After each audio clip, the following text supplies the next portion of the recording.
عیسیٰ علیہ السلام کے پاس ایک شخص آیا تو اس نے آ کے کہا میں نے آپ کے ساتھ رہنا ہے حضور، میں نے آپ کے ساتھ رہنا ہے۔ آپ فرمانے لگے دنیا دار بن کے رہو گے کہ دیندار؟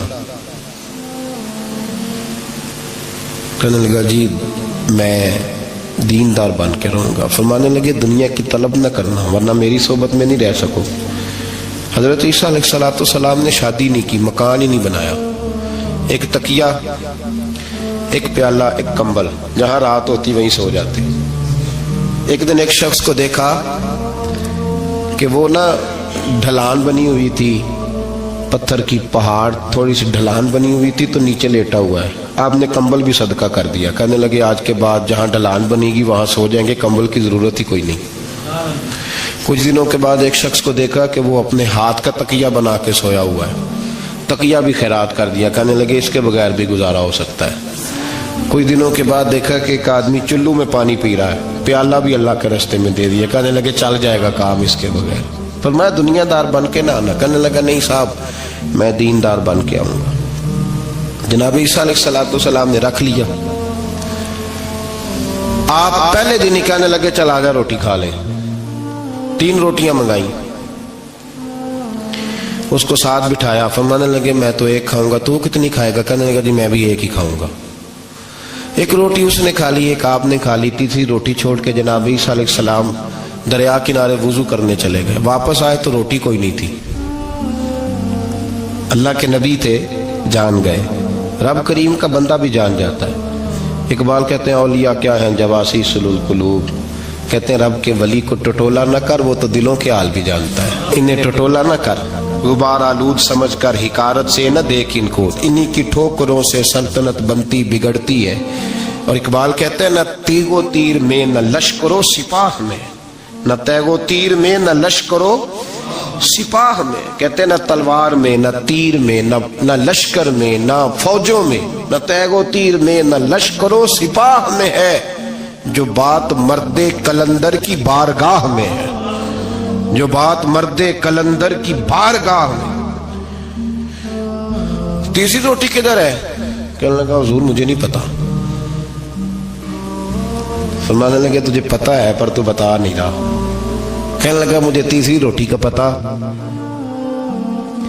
حضرت عیسیٰ علیہ السلام ایک ہرنی جا رہی تھی، اس کے ساتھ 2 بچے تھے، آپ نے ایک بچہ پکڑا، اس کو ذبح کیا، لکڑی جلائی، اس کو بھونا، اس کو بھی کھلایا، خود بھی کھایا، ہڈیاں جمع کر دیں۔ جب وہ ہڈیاں اس پہلو کو ذرا سمجھیے گا، جب کھا بیٹھے ہڈیاں جمع، وہ ہرنی بھی کھڑی ہے، دوسرا بچہ بھی کھڑا ہے، ایک بچہ کا ذبح کر کے کھا لیا، دوسرا کھڑا ہے۔ جب پیٹ بھر لیے وہ بھی ڈکار لینے لگا سامنے، تو حضرت عیسیٰ علیہ السلام ہڈیوں سے کہنے لگے چلو اٹھ جاؤ اللہ کے حکم سے۔ ہرنی کا بچہ پھر سے زندہ ہو گیا، وہ چلا گیا، ماں اس کو ساتھ لے کے روانہ۔ فرمانے لگے دیکھ اللہ نے مجھے معجزہ دیا ہے، ہم نے کھا بھی لیا ہے اور بچہ چلا بھی گیا ہے، ہمارے پیٹ میں ہے بھی، اور اب تو بتا دے روٹی کس نے کھائی ہے؟ کہنے لگا جی مجھے نہیں پتا، نہیں پتا مجھے۔ حضرت عیسیٰ علیہ السلام اس کو ساتھ لے کے بڑھے تو دریا کے اوپر، پانی کے اوپر پیدل چلنے لگے، دریا پار کر گئے۔ فرمانے لگے تو پانی پہ چلتا رہا ہے، سارا پانی کراس کر گیا ہے تو ڈوبا نہیں، اب بتا دے روٹی کس کے پاس ہے؟ کہنے لگا نہیں پتا، مجھے پتا۔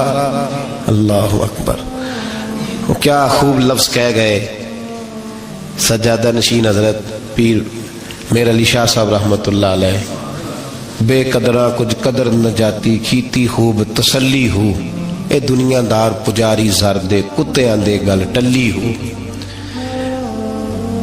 سارا دریا اتنا بڑا دیکھتے ہیں لوگ جو آتے ہیں نا درویشوں کے پاس، بڑے رنگ دیکھتے ہیں پر بدلتے نہیں، رنگ بڑے دیکھتے ہیں پر اپنے آپ کو تبدیل، وہ بانج فقیروں کسے نہیں مارے آئے ہوئی چور اندر دا ہو، دیکھتے بڑا کچھ ہے بدلتے نہیں۔ نہ بدلا، حضرت عیسیٰ کہنے لگے منوا کے میں بھی چھوڑوں گا، تو مانے گا۔ آپ نے نا ریت کٹھی کی، ریت 3 حصوں میں ریت جمع کر لی اور پھر اس پر کچھ پڑھ کے پھونکا تو وہ سونا بن گئی۔ 3 ڈھیریاں تھی ریت کی، پھونکا تو سونا بن گئی۔ آپ فرمانے لگے یہ سونا تیرا، ایک ڈھیری تیری ایک میری اور تیسری اس کی جس نے تیسری روٹی کھائی ہے. کہنا جی میں ہی کھاتی, میں نہیں کھائی. یہ تیسرا اس کا حصہ جس نے تیسری, کہنے لگا میں نہیں کھائی ہے, مان گیا. ذرا بات کو سمجھے, پانی پہ پیدل چلا ہے پر مانا, دنیا دار ہے نا, مانا نہیں. ہرنی کا بچہ زندہ ہوتا دیکھا ہے پر مانا, دنیا قابو آنے لگی ہے تو مان گیا ہے. کہنے لگا جی میں نہیں کھائی ہے.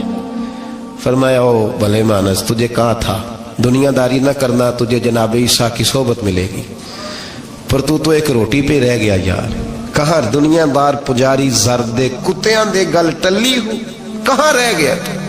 حضرت میاں محمد بخش صاحب رحمت اللہ تعالیٰ علیہ کو ایک شخص لے گیا ٹانگے پہ بٹھا کے, ٹانگے پہ. غلام رسول مہر صاحب نے لکھا ہے کہ وہ ٹانگے پہ بٹھا کے لے گیا اور لے جا کے نا تو میاں صاحب جی حضور یہ زمین بھی میری ہے, یہ بھی میری ہے, وہ بھی میری ہے, یہ بھی میری ہے. بڑی اس نے تفصیل سنائی تو میاں صاحب فرمانے لگے بس کر یار, میں بڑی دیر سے سن رہا ہوں کہ تیرا بڑا کچھ ہے, بس کر. کہنے لگا حضور نہیں, یہ بھی تو میں نے تھوڑی دکھائی ہے, اور بھی میرے پاس بڑا کچھ ہے. تو آپ فرمانے لگے یہ بتا تجھ سے پہلے کس کے پاس تھا. چپ کر گیا. فرمایا اس سے پہلے کس کے پاس تھا. چپ کر گیا. کیا خوب فرمایا, کیا درویشوں کا کہنے کا انداز ہے, کیا خوب رنگ ہے, اور تشبیہ کس طرح کی اعلیٰ دیتے ہیں. دانش مندہ دا کم ناہی دل دنیا نہ لانا, اس ووٹی کئی خامند کیتے, جو کیتا سو کھانا. اس ووٹی کئی خامند کیتے, جو کیتا. یہ دکان میری ہے تو پہلے کس کی تھی, اس سے پہلے کس کی تھی. یہ گاڑی میری ہے تو اس سے پہلے کس کی تھی صاحب, یہ کسی نہ کسی کی تھی, اور تیرے بعد بھی کسی نہ کسی کی ہو جائے گی. اس ووٹی کئی خامند کیتے, جو کیتا سو. حضرت عیسیٰ کہنے لگے تو نے ایک پیغمبر کی صحبت ضائع کر دی صرف دنیا داری کے لیے. فرمانے لگے میں نے کیا کرنا ہے سونا, تو تینوں کے تینوں ڈیریاں تو ہی رکھ لے, تیری ہیں, پر تو نے زیادتی کی, تو نے قیمت نہیں ڈالی ہماری صحبت کی. آپ اٹھ کے چلے گئے. صحرا کا علاقہ تھا, وہ شخص وہیں بیٹھا تھا, ابھی سمیٹ ہی رہا تھا کہ دو ڈاکو آ گئے, تلواریں پکڑی ہوئی ہیں. کہنے لگے چل دوڑ جا, سونا مارا ہے, تو کدھر سے آ گیا. منت کی. کہنے لگا چلو مہربانی کرو, 3 حصوں میں ہے, 2 لے لو, ایک تو مجھے دے دو, ایک تو دے دو. منت کرنے لگا, وہ مان گئے. کہنے لگے چلو ٹھیک ہے. دوستی کر لی, نام پتہ پوچھ لیا, گفتگو ہونے لگی. تھوڑی دیر بیٹھے تو ایک دوسرے سے فرینک ہو گئے, بے تکلفی شروع ہوئی. تو کہنے لگے بھوک بڑی لگی ہے, روٹی تو لاؤ. ایک کو بھیجا, ڈاکوؤں میں سے ایک کو بھیجا کھانا لینے, وہ کھانا لینے چلا گیا. اب یہ دونوں پیچھے رہ گئے, ایک وہ روٹی کھانے والا اور ایک ڈاکو. تو آپس میں کہنے لگے یار یہ تیرا پوچھتا ہے وہ روٹی کھانے والا, تیرے اس کے ساتھ کیا تعلق ہے. کچھ بھی نہیں, ڈاکو ڈاکو سجن ہے. کہنے لگے ایسے اتنا سونا اسے دے رہے ہو, آتا ہے تو دونوں پکڑ کے مار دیتے ہیں اس کو, اور سونا دونوں آدھا آدھا بانٹتے ہیں. بالکل ٹھیک ہے, میرا کون سا چچا کا بیٹا ہے, چھوڑو. ویسے اس دور میں چچا کے بیٹے بھی پکڑ ہی لیتے ہیں اگر کبھی مسئلہ بن جائے تو.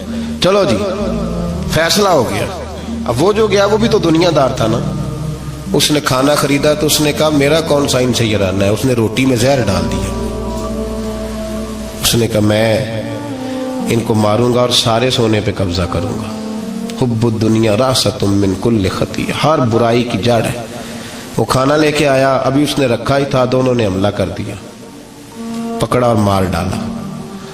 وہ مر گیا. اب یہ مزے سے بیٹھ کے روٹی کھانے لگے, سیر ہو کے پیٹ بھر کے روٹی کھائی. چند لمحے گزرے تو دھڑام سے روح پرواز کر گئی. حضرت عیسیٰ 1 گھنٹے کے بعد گزرے, 3 لاشیں پڑی ہیں اور سونا ویسے کا ویسا پڑا. ایس ووٹی کئی خامند کیتے, جو کیتا سو کھانا, سونا ویسے کا ویسے پڑا ہے. جناب عیسیٰ علیہ السلام کھڑے ہو کے اپنے حواریوں سے کہنے لگے اس کو کہا تھا تو صحبت حاصل کر, دنیا داری سے بچ. لیکن اس نے دنیا داری کو فوقیت دی, ایک پیغمبر کی صحبت کو فوقیت. آج نقصان یہ ہوا ہے کہ خود مرا ہے اور 2 لاشیں اور بھی اس نے ساتھ کٹھی کر لی. دنیا داری سے بچ جائے. اے ایمان والو, آپس میں ایک دوسرے کا مال باطل طریقے سے نہ کھایا کرو, جھوٹ بول کر ایک دوسرے کے مال ہڑپ نہ کیا کرو. لوگ جھوٹ بولتے ہیں، دھوکہ دیتے ہیں۔ تجارت کا جواز ہے شریعت میں ایک دوسرے کے ساتھ، لیکن روح بدل بدل کے اب تو اللہ معاف کرے وہ چیز جو دین سکھانے والی تھی اس میں دھوکہ ہے۔ درویش بن کے آتے، کہتے بابا آیا بھائی، بابا سارا کچھ جانتا ہے، اور بابے اللہ خیر کرے ایسے ایسے ملتے ہیں جو بچے آ کہتے ہیں اس نے سارا کچھ ہی بتا دیا جی میرا، وہ سارا کچھ ہی بابے نے بتایا، بابا آیا تھا تو کہہ رہا تھا تو ایسے بھی کرتا ہے تو ایسے بھی، تو جاتی دفعہ کیا ہوا ہے؟ جاتی دفعہ بابا جیب صاف کر گیا۔ ایسا ایسا دجل ہے، فریب ہے، فراڈ ہے۔ اب تو چلو قوم سیانی ہو گئی ہیں، ورنہ کئی بابے تھے جو سونا دگنا کیا کرتے تھے، سنے ہوئے نا آپ حضرات؟ سونا دگنا کرتے کرتے وہ جو 1% تھا وہ بھی ساتھ ہی لے گئے۔ دجل کا مظاہرہ ہے، فریب ہے۔ بہت سارے لوگ اپنی باتوں کے زور پہ دھوکہ دیتے ہیں۔ میرے نبی پاک صلی اللہ علیہ وسلم نے فرمایا مومن نرم دل ہوتا ہے، رقیق القلب ہوتا ہے۔ گویا مومن دھوکہ کھا تو سکتا ہے پر دھوکہ دے سکتا، مومن کی یہ شان ہی نہیں کہ وہ دھوکہ دے۔ اس کا ایمان یہ گوارا ہی نہیں کر سکتا، اس کی روحانیت میں اتنی طاقت ہی نہیں کہ وہ دھوکہ دے۔ کیوں؟ اس لیے کہ نبی پاک صلی اللہ علیہ وسلم نے فرمایا جو دھوکہ دے وہ ہم میں سے ہے ہی نہیں۔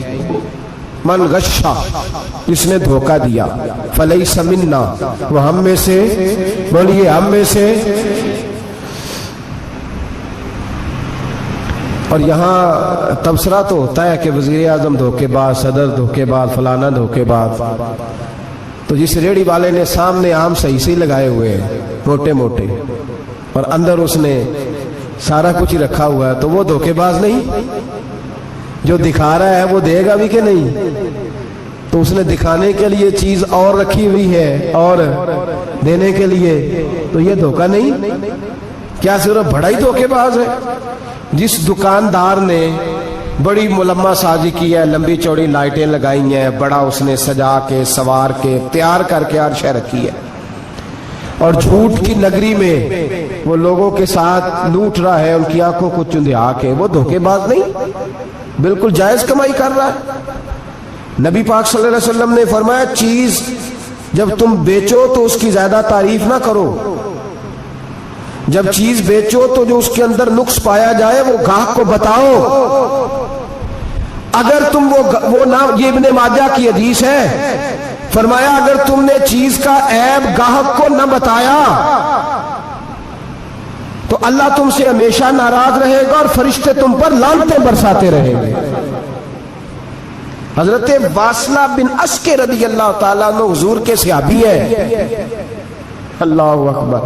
اچھا پھر عجیب تماشا ہے، لوگوں کا چیز خریدنے جاتے ہیں تو نقص نکالتے ہیں، اور جب بیچنے جاتے ہیں یہ ناراض نہ ہوئیے گا، یہ نیچے سے لے کے اوپر تک، چھوٹے سے لے کر بڑے تک، جو بھینس بیچنے جاتا ہے وہ بھی 4 دن اس کا دودھ نہیں دھوتا، کہتا ہے منڈی والا چوئے گا، جس دن دودھ دھوئے گا اس دن نکلے گا 25 کلو، اور جب گھر جائے گا تو یہ تو میرا خیال دھوکہ نہیں۔ اس کو پوچھتے ہیں کیا بنا، کہتا اللہ نے سونی روزی دی ہے، تو کر کے کیا آیا تو؟ دھوکہ، فریب، فراڈ، دھوکے بازی۔ لوگ بڑوں کے بارے میں تو زبانیں کھل جاتی ہیں، بڑی باتیں ہوتی ہیں، تو اپنی صفائی کون دے گا؟ اپنے اوپر کون؟ میں کسی کی حمایت نہیں کر رہا، یہ بھی جلدی درجہ آ جاتا ہے فٹافٹ، 1 منٹ میں لوگ کہہ دیتے ہیں کہ محبت تو سیاست کا چلن چھوڑ دیا، ہم اگر عشق نہ کرتے تو حکومت کرتے، وہ معاملہ الگ ہے۔ لیکن مسئلہ یہ ہے میرے بھائی کہ دھوکے بازی ہر ایک کے لیے اسی طرح حرام ہے، ہر ایک کے لیے جس طرح کے اس کا حکم موجود ہے۔ حضرت واصلہ بن اسکے رضی اللہ تعالیٰ عنہ صحابی تھے، ان کے پاس ایک شخص گیا، اس نے جا کے نا تو ان کے گھر سے اونٹنی خریدی۔ امام بہقی نے لکھا ہے جب خرید کے لائے تو رستے میں ان کے بیٹے نے بیچی یا گھر کے کسی اور فرد نے جب خرید کے لائے تو جناب واصلہ بن اسکے رضی اللہ تعالیٰ عنہ کی ملاقات ہوئی، تو آپ پوچھنے لگے بھائی یہ تو اونٹنی میری ہے، میرے گھر سے خرید کے لائے ہو؟ کہا ہاں۔ فرمانے لگے تم نے کیا کرنا ہے اونٹنی کا؟ بک گئی، ٹھیک ہو گیا، ہوش میں عقل میں خرید کے لایا، بات ختم ہو گئی۔ بلکہ ہم تو کہتے ہیں وہ لکھا ہوتا ہے دکانداروں نے خریدا ہوا مال واپس، واہ جی واہ، یہ کس کا فتویٰ ہے؟ یہ خریدا ہوا مال واپس کس کا فتویٰ ہے؟ یہ ساڈا اپنا، کہتے ہیں ایڈا اوکھا تینوں مڑیا تو پھر لے کے آ گئے، ایڈیاں گلاں سنا کے ایڈا سیاڑا سیلمین سی انہیں ترلے لینے ساتاری انہیں تعریف کیتی ہے تو انہوں بڑا سونا لگے گا. پھر تیرے گلے میں ڈالا ہے بڑی مشکل سے مڑا ہے تجھے اور تو پھر لے کے آ گیا اور شام کو کہتا الحمدللہ میں نے بڑے پیسے کمائے. لا حول ولا قوت الا باللہ. سارا دن جھوٹ بولا, فریب کیا, اس پہ اللہ کا شکر ادا کر رہا. بندہ لے کے آ رہا ہے ان کے گھر سے, کہاں سے خریدی؟ تو صحابی کہنے لگے آپ کے گھر سے. فرمایا میری اونٹنی ہے لیکن تمہیں اس کے عیب کا پتہ ہے؟ او بھائی یہ دھرتی پہ بسنے والے لوگ تھے, یہ میرے نبی پاک کے تیار کیے ہوئے تھے, تمہیں پتہ ہے اس اونٹنی کے عیب کا؟ کہ یار تو عجیب آدمی ہے, کوئی عیب بھی بتاتا ہے اپنے جانور کے. فرمانے لگے چل تو یہ بتا گوشت کھانے کے لیے خریدی ہے یا سفر کرنے کے لیے؟ کہا میں نے تو اس پہ بیٹھ کے حج کرنے جانا ہے. فرمانے لگے چل بھی میرے ساتھ واپس آپ پیسے لے لے, گوشت کھانے کے لیے اچھی ہے, دودھ دینے کے لیے اچھی ہے, پر یہ سفر کے لیے اچھی نہیں, تیرے کام نہیں آئے گی. اب وہ صحابی ساتھ ساتھ چل رہے ہیں اور کہنے لگے یار میں نے خرید لی تھی, پیسے دے دیے تھے, مرضی سے سودا کیا تھا, میں نے پوچھا بھی نہیں تھا سفر کی کیسی ہے, تو نے یہ کیوں کیا؟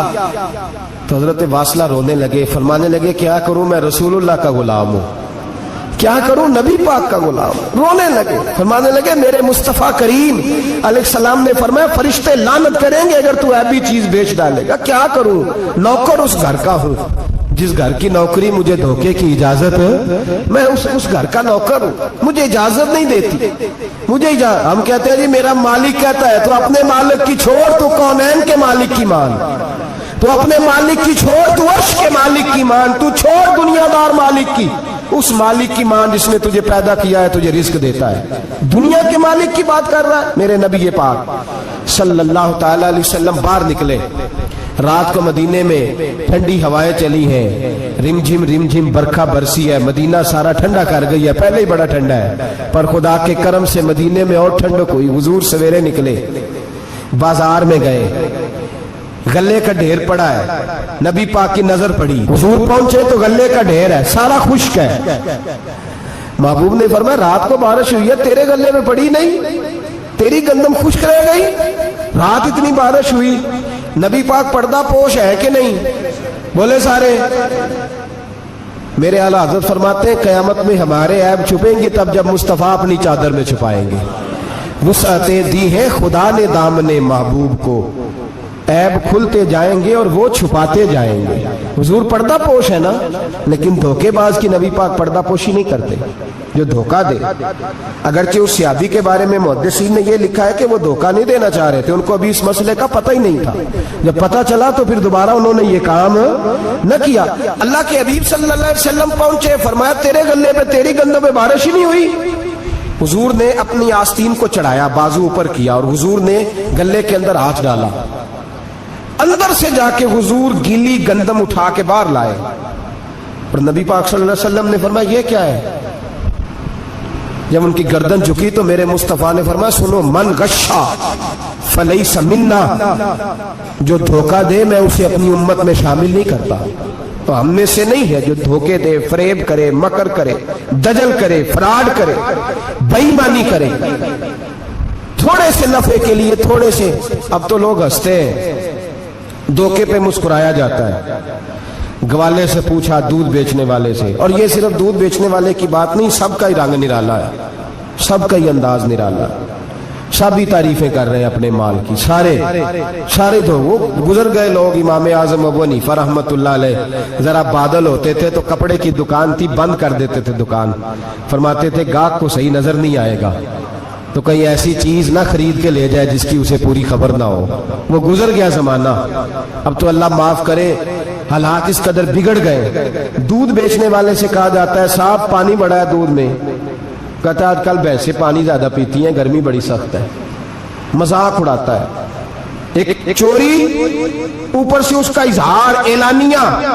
میں نے ایسے لوگ بھی اپنے کانوں سے سنے ہیں جو گوالے سے کہہ رہے ہیں, دودھ بیچنے والے سے, صاحب اور یار پانی ڈالنا ہوتا ہے تو صاف تو ڈال لیا کر, تو گندی ندی کا پانی ڈال کے لے آتا ہے. کہتا ہے ٹھیک ہے جناب, آج کے بعد شرم نہیں آتی یہ باتیں کرتے؟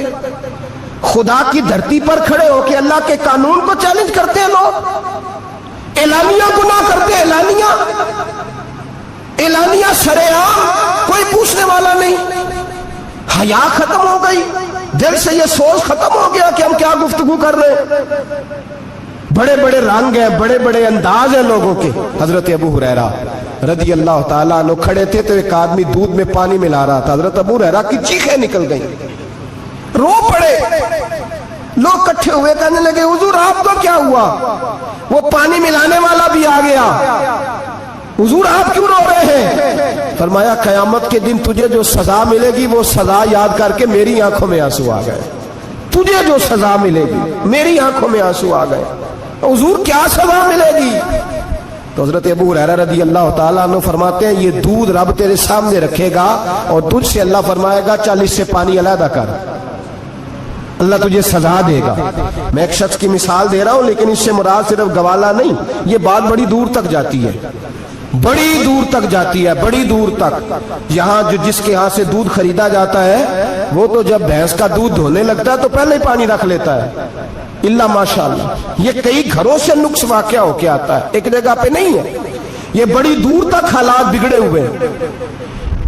حضرت ابو ہریرہ فرمانے لگے رب کریم قیامت کے دن تجھ سے فرمائے گا چل علیحدہ کر, دودھ سے پانی بتا کر لے گا. کہنے لگا حضور ڈالا تو جا سکتا ہے, نکالا نہیں جا سکتا.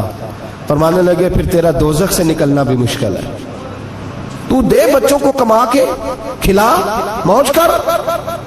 اب تو یہاں تک تماشا لگ گیا ہے. میں ایک رپورٹ پڑھ رہا تھا کراچی میں ایسی بھی دکانیں پکڑی گورنمنٹ نے کہ جہاں دودھ کے اندر کیمیکل ملایا جاتا ہے گاڑھا کرنے کے لیے, اور اس کیمیکل نقصان یہ ہے اس کیمیکل کا کہ وہ کینسر کا باعث بن رہا ہے. 2 کلو دودھ کی خاطر قتل کر دیا ایک انسان کو, 200 400 500 کی خاطر مار دیا بیماری لگا کے, بچے یتیم کر دیے, عورتیں بیوہ کر دی, گھر اجاڑ دیے تھوڑے سے دھوکے کے لیے, اتنی سی دنیا داری اکٹھی کرنے کے لیے. یہاں دوائیاں جعلی نہیں بک رہی, یہاں لوگ ملاوٹ والی اتنے لوگ کھڑے ہیں ڈاکٹر کے دروازے پر اور تعریفیں کر رہے ہیں ڈاکٹر صاحب اس کمپنی کی کیوں لکھ کے دیتے ہیں ڈاکٹر صاحب اس کمپنی کی دوائی, انہیں خبر نہیں کہ کیا حال ہے. موت بیچتے ہو پھر سمجھتے ہو جنت میں جاؤ گے. ام حسبتم ان تدخلوا الجنہ, اتنا آسان سمجھ لیا لوگوں نے. میرے رسول پاک صلی اللہ علیہ وسلم نے فرمایا جس کا دوست, جس کا بھائی, جس کا پڑوسی اس کے بوائق سے محفوظ نہ ہو وہ آدمی جنت میں نہیں جائے گا. صحابہ نے کہا حضور یہ بوائق کیا ہے؟ فرمایا ظلم اور دھوکہ. جس نے پڑوسی کو بھی دھوکہ دینے سے وہ باز نہیں رہا. لوگ شکوہ کرتے ہیں, کہتے ہیں لوگ دنیا ساری دھوکے باز ہو گئی ہے, لوگ سارے. کسی نے ملا رومی سے کہا تھا حضور سارے لوگ ہی دھوکے باز ہیں. فرمایا تو اپنا تجربہ کرنا, تجھے اس لیے سارے دھوکے باز ملتے ہیں کہ تیرے اپنے اندر بڑا دھوکہ ہے. اپنے اندر خلوص پیدا کر, اللہ تجھے بڑے خلوص والے لوگ عطا فرمائے گا. تو خود اس سے یاری لگاتا ہے, دھوکے کے رنگ میں لگاتا ہے. تیری ہر دوستی اس لیے کہ تو نفع کتنا لے سکتا ہے. میرے مصطفیٰ کریم سید عالم صلی اللہ علیہ وسلم نے اپنی امت کو منع فرمایا, فرمایا خبردار تمہارا رنگ ایک ہونا چاہیے, تمہارا روپ. میری باتوں کی سمجھ آ رہی ہے آپ کو؟ دھوکہ دینا, فریب کرنا, فراڈ کرنا